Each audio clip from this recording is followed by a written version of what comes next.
Welcome to Mocktails Munchies with your favorite Virgin Islander leaks. Let me get straight into it. So today I have a cream-filled chocolate dipped cannoli. And I think it's like you could kind of call it like a taco with a cream filling and chocolate chips. That's kind of what I think it is. I don't know what's a cannoli. Okay, this is my first time having a cannoli. But it had looked good. And I was like, yeah, I need that.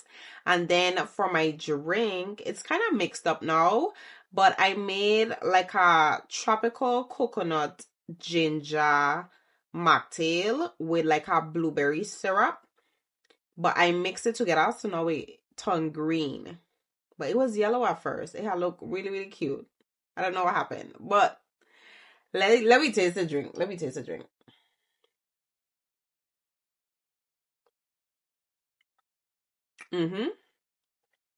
Delicious, delicious. And now let me taste the cannoli.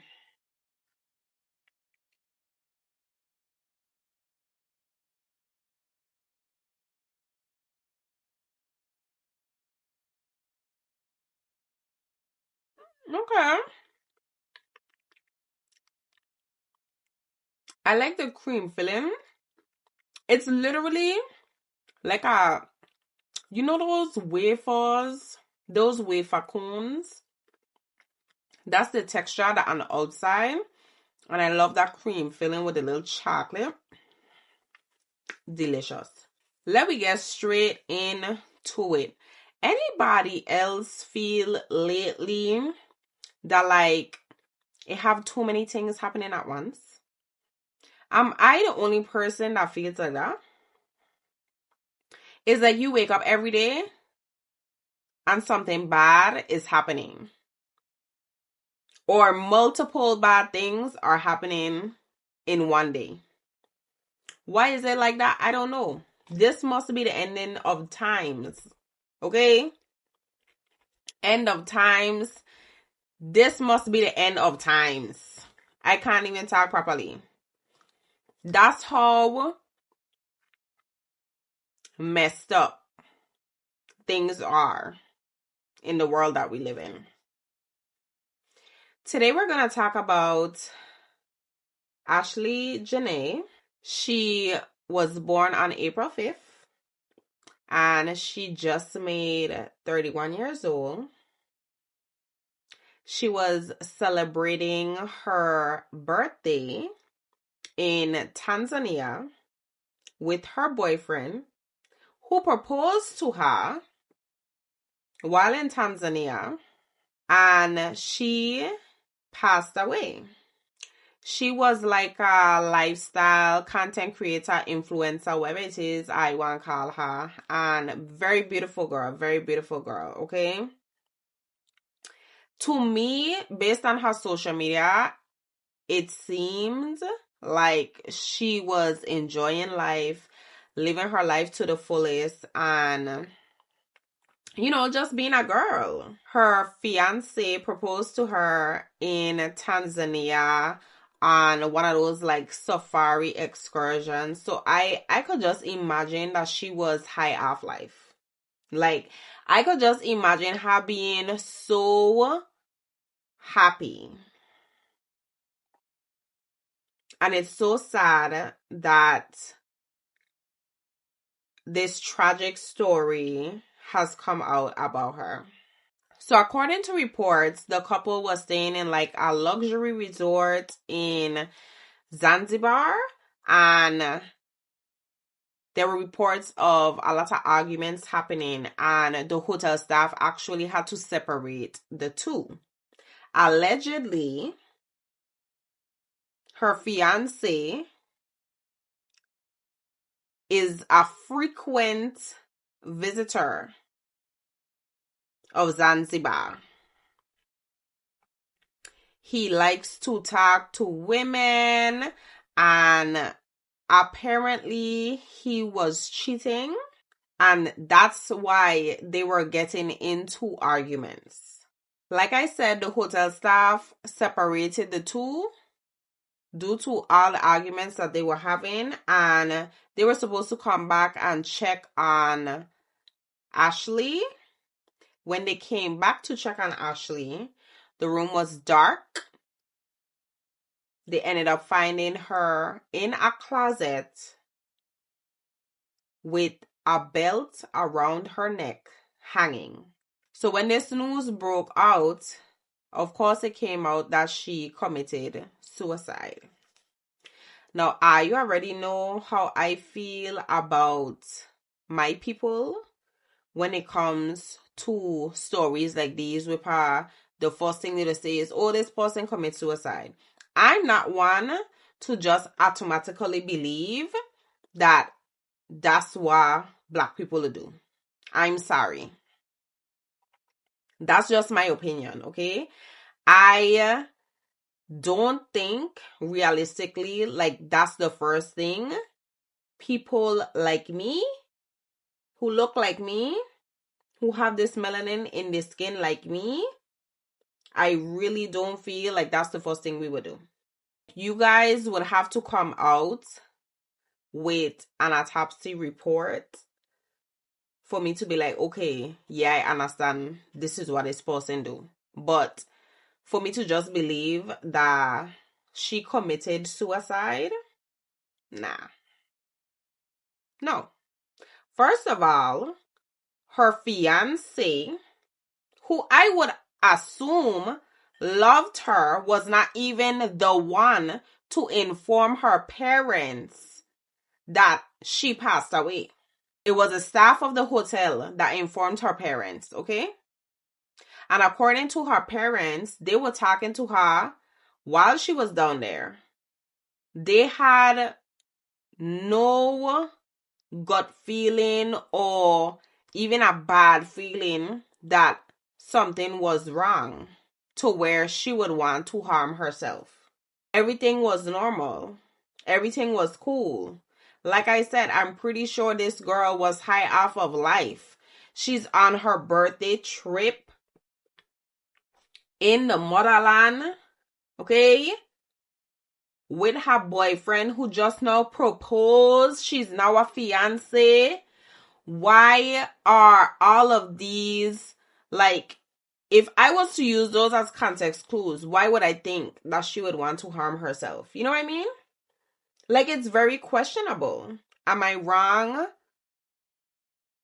for wanting to know more information? Like, I'm trying to figure out, where do those things align to where she would be subject to committing suicide? Another thing I want to put out there, I am aware and I understand that social media is a glimpse into people's lives, okay? It is not the full story. We don't know these people from a can of paint. So this is just my opinion. I understand that people post the highlights of their life on social media. But I looked at her social media page, and of course, I cannot judge her whole life just based off of 15-second clips.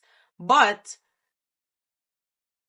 in my head, she just didn't appear to be in a situation to where she would be going on a birthday trip, get proposed to, and then just want to kill herself, harm herself, commit suicide. It just don't make no sense to me. As her fiance, why are you not contacting her parents right away if something happened? And I feel so bad for her parents because it's like they were talking so highly of her. And now their baby girl is gone forever. As of right now, the fiance is being detained, as they should. And they are holding his passport, as they should. Because as of right now, I need to be drilling he with questions. Drilling him. I do know that the family did start a GoFundMe to help out with, the loss of their daughter. And a lot of people are judging them, talking about they can't afford it, and how the daughter didn't have any insurance or a life policy. Like, first of all, when somebody, funerals are expensive, okay? First things first. First of all, they have to bring that body from all the way from Africa back to the United States. God only knows how much that costs. So if the family decide to make a GoFundMe, you either help or you don't. It's as simple as that. I don't know why people get so upset when people create GoFundMes. If that family feel like they need help, they need help. A lot of people don't have it like that. They're going through something very tragic. And this is our next thing with social media. Like, what possesses people to want to comment those kind of things? Because for the life of me, I kind of understand. If you don't have nothing nice to say, this is what I grew up on, okay? This is what my parents teach me. If you don't have nothing nice to say, don't say nothing at all. For the life of me, I cannot understand why people decide to go under people's videos or pictures and comment something nasty, disgusting, vile, hateful. Like, what is wrong with the people in the world of today? Overall, this situation is so sad. I feel super bad for the parents. I feel like people should be able to love who they want to love, okay? People should go where they feel loved, where they feel appreciated, where they are valued, where they are protected. But I fear I do have to question her fiance's love, because I'm not understanding. Because you would think that if something happened to somebody that you love, you would call that person, loved ones, family, somebody right away. According to the parents, he didn't call until like 11 hours after. And then on top of that, he wasn't even the one to tell them what was going on. They basically say he gave them little to no information. That's crazy. That's sick. Because what do you mean? Right now, her family is waiting a full-on autopsy report. And, I hope that the autopsy report gives them closure, gives them the answers that they need. And if they find out that it was not suicide, I pray to God that her family gets justice for her. Ladies, please, please, please protect yourselves. Protect yourselves. Don't be naive, okay? Do not be naive. Life is very serious, okay? Life is too short, literally, to be out here not really knowing the kind of situations that you could get yourself into. Please don't forget to go ahead and get your Mocktails and Munchies cookbook off of Amazon, selling right now. Link in bio. And I will see you next time for another mocktail and another munchie. Bye.